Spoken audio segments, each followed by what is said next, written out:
Bonjour à tous et bienvenue sur peoplereplay.com, le blog de l'actualité des stars. Aujourd'hui, je reçois Nicolas Suret que vous apercevez actuellement dans Hollywood Girl. Bonjour Nicolas. Bonjour Jean-Luc.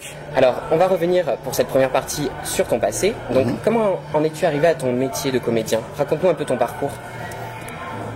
Alors, c'est un truc que j'ai toujours voulu faire déjà, que j'avais à l'intérieur de moi.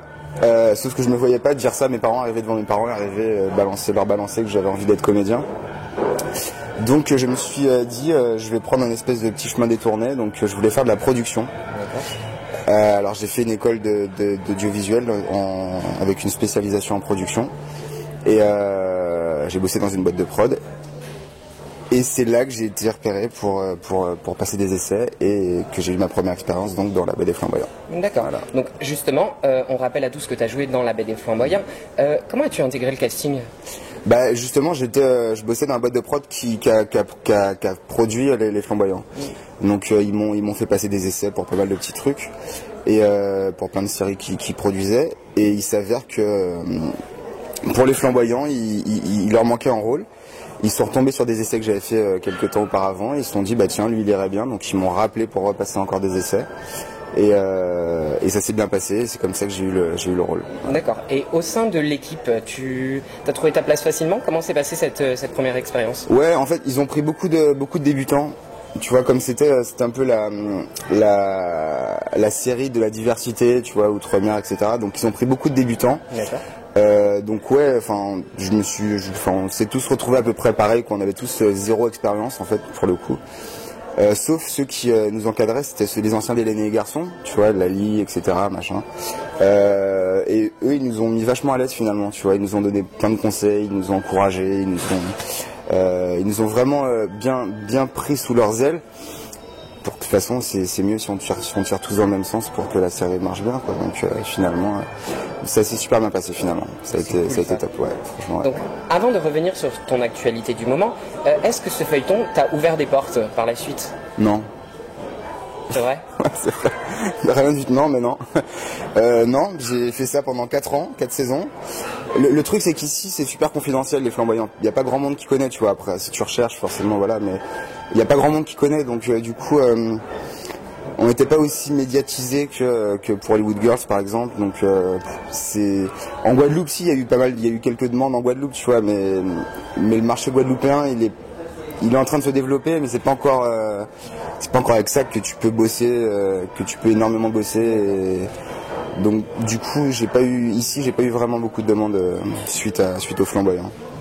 D'accord. Mais voilà. Donc tout le monde le sait, tu joues le frère de Sandra, le petit copain d'Ayem dans Hollywood Girl. Oui. Donc il me semble que c'est la dernière semaine de diffusion. Ouais. Puisqu'après ils enchaînent avec les Anges de la télé-réalité 4. Donc on vous rappelle à tous que c'est à 17h45 et c'est sur Énergie 12. Donc soyez au rendez-vous. Comment as-tu intégré ce casting-là? Alors, je connais très bien un des responsables d'Énergie 12 qui m'a parlé d'Hollywood Girls, qui m'a parlé de ce nouveau concept de série. En fait, il a juste envoyé mon contact à la prod, c'est la grosse équipe, et ils m'ont contacté, et j'ai passé des essais, et voilà, j'ai réussi. Et concluant tout de suite? Non, pas tout de suite, j'ai passé 2 essais quand même, j'ai passé 2 essais. Alors, c'est pas du piston du tout, hein. C'est un mec que je connaissais très bien depuis longtemps. Il t'a fait part du casting. Voilà, il m'a fait part du casting. Il a juste donné mon numéro aux gens de la prod qui m'ont appelé, mais j'ai pas été privilégié ou quoi que ce soit. Tu vois, j'ai passé des essais comme tout le monde et puis j'ai galéré comme tout le monde et j'ai foiré mes essais comme tout le monde aussi, tu vois. Mais bon, finalement, enfin, je les ai foirés, mais pas tant que ça parce que finalement j'ai été pris, quoi. Ah oui, puisqu'on te retrouve avec toute l'équipe. Voilà. Donc dans Hollywood Girl, est-ce que tu as des anecdotes un petit peu marrantes? Qu'est-ce qui s'est passé en dehors de la caméra avec toute l'équipe justement? Écoute, on s'est bien amusé, je peux te dire vraiment, on s'est super amusé. Est-ce que Kevin a enfermé quelqu'un dans un frigo? Non. Non. Non. Il est resté sage? Pourquoi? Non, mais je sais pas, c'est peut-être... T'as entendu que Kevin avait déjà enfermé quelqu'un dans un frigo? Ça aurait peut-être pu être un délire... Kevin, à part donner les numéros de téléphone des gens, non, ça va, Mais ça, c'était après tournage. Ça, c'était après tournage, ouais. Non, il a enfermé personne. Qu'est-ce qu'on a fait comme connerie? Je sais plus, je sais plus. Moi j'ai une anecdote par contre, mais qui était pas en tournage et qui était assez marrante. Et je pense que c'est l'anecdote qu'on sort assez régulièrement parce que c'est un truc qui nous a vraiment tous marqué. C'est Laura. Oui. Donc ta petite favorite. Oui, Laura Cole, on le rappelle. Qui devait faire une scène où elle court, elle fait un jogging. Et ça a été une grosse crise de panique pour elle parce que mademoiselle ne sait pas courir. D'accord. Mais elle a couru en talons ou sans les talons? Sans les talons. D'accord. Et elle était paniquée à l'idée de courir parce qu'elle ne savait pas courir. Elle dit mais attends mais Laura, mais tout le monde sait courir enfin. Elle fait ah non moi je ne sais pas courir. Mais t'as pas couru en sport à l'école? Elle fait non j'avais toujours des dispenses pour pas faire sport donc du coup je ne sais pas courir. D'accord. Donc Laura ne sait pas courir. Et effectivement quand j'ai vu l'épisode. Et vous étiez tous alignés? Bah forcément, non, bah oui bien sûr, on se foutait de sa gueule, la pauvre.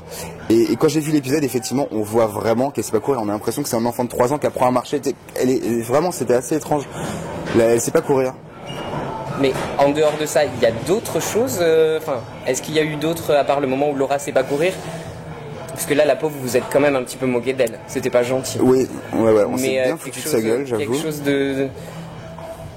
Personne n'a fait une blague entre l'équipe, Personne ne vous a enfermé dehors, personne... Non. Rien.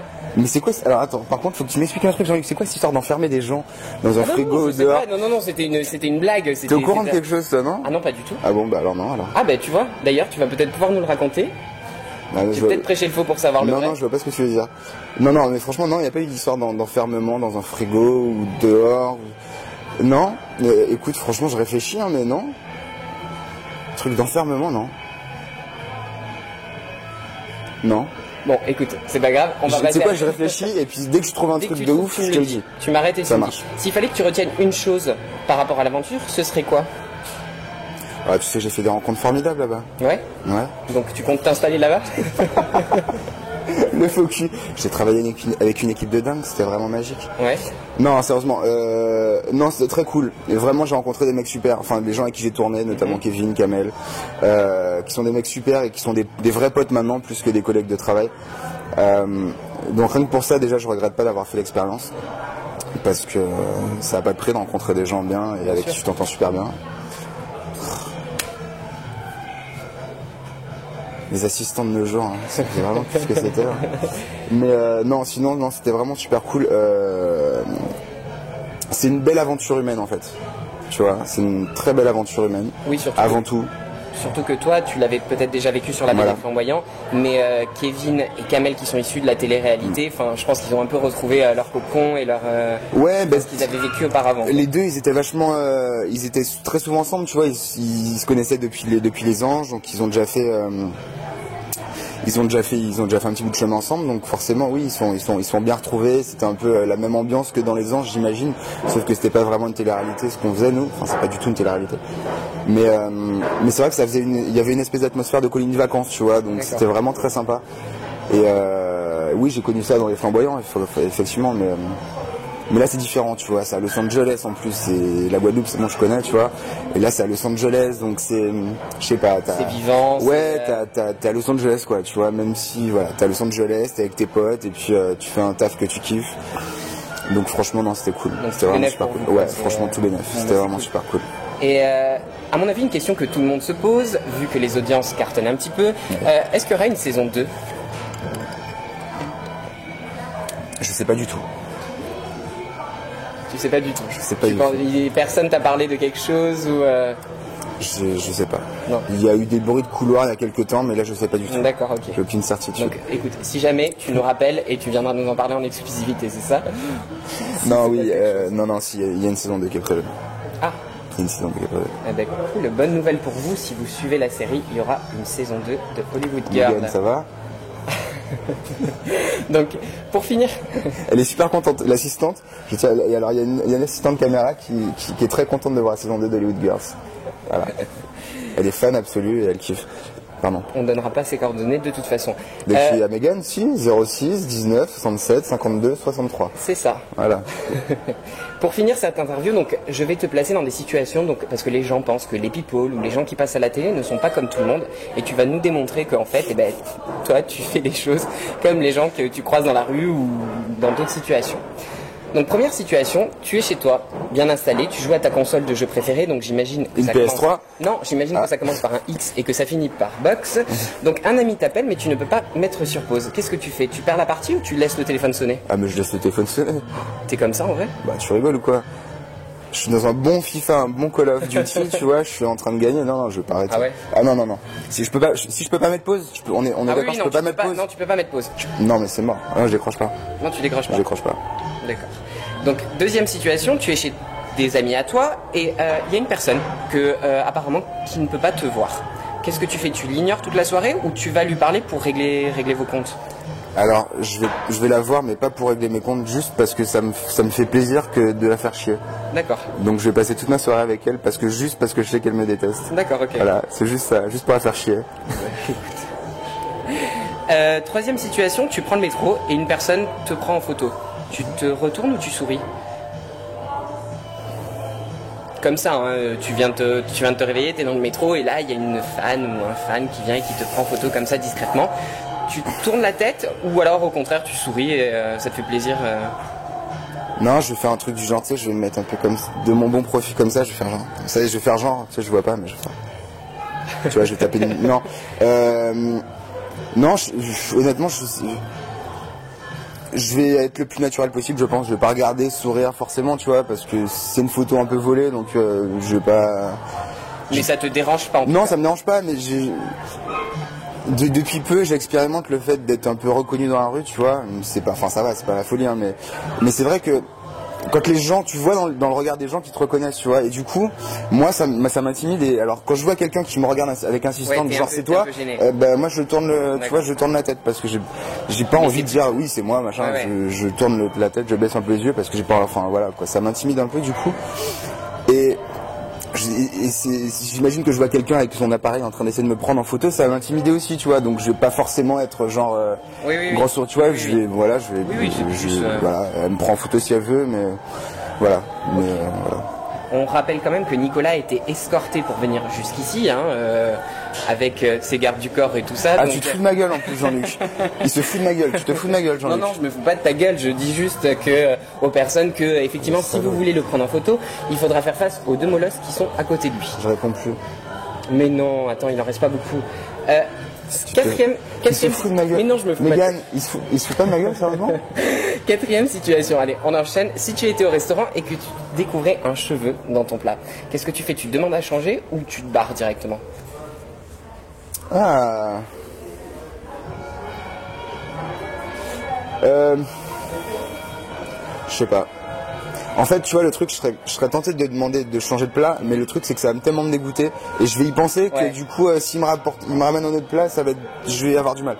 De peur qu'il te ramène le même cheveu, ouais. Mais c'est un truc. Ça m'est arrivé au Quick une fois. Au Quick, j'ai trouvé un cheveu dans un long cheveu, hein, pas un. C'est un long cheveu. Enfin, je sais pas. Bref. Et honnêtement, ça m'a dégoûté. Et du coup, maintenant, j'ai une appréhension d'aller au Quick. En plus, il y a des gens qui crèvent maintenant quand ils vont au Quick, tu vois. Donc ça craint. Ouais, ça craint. Mais du coup, j'aurais cette appréhension de retrouver un cheveu, en fait. Et ouais, non, je sais pas. Donc tu t'en vas du resto. Tu préfères changer de resto, en fait. En fait, c'est quoi? Mais je crois que je dirais même rien. En plus, je suis pas relou. Je vais pas dire il y a un cheveu, machin, non. Je vais rien dire, mais ça va me dégoûter. En fait, je vais pas toucher mon truc et puis je vais payer, je vais partir et je reviendrai pas, je pense. D'accord. Voilà. Donc dernière situation. Là, je vais sortir les boucliers. Si tu avais la chance d'être interviewé par Jean-Luc de People Replay, qu'est-ce que tu lui dirais? C'est qui Jean-Luc de People Replay? Écoute, je sais pas, mais en tout cas, on lui fera passer l'info. Ne t'en fais pas, on lui fera passer l'info. Mégane, c'est qui Jean-Luc de People? Mais c'est pas Jean-Baptiste, toi? Ah non, moi non. Non. Ou bien Jean-Luc Muselli. Muselli, c'est comme ça qu'on dit? On dit Muselli. Muselli. Muselli, en Corse. T'as de la chance, je regarde Mafiosa en plus en ce moment, donc ah ouais. C'est la saison 4 en plus. Hein. Saison 4, tu la regardes aussi? Oui. Elle est classe, franchement elle est super classe. J'adore Mafiosa.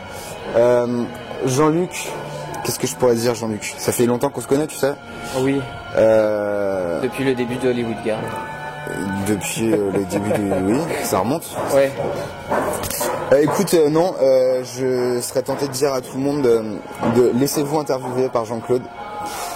Jean-Claude, oui, bien sûr. Mais écoute, tout le monde, de toute façon, tout le monde m'a renommé, donc on n'est plus à,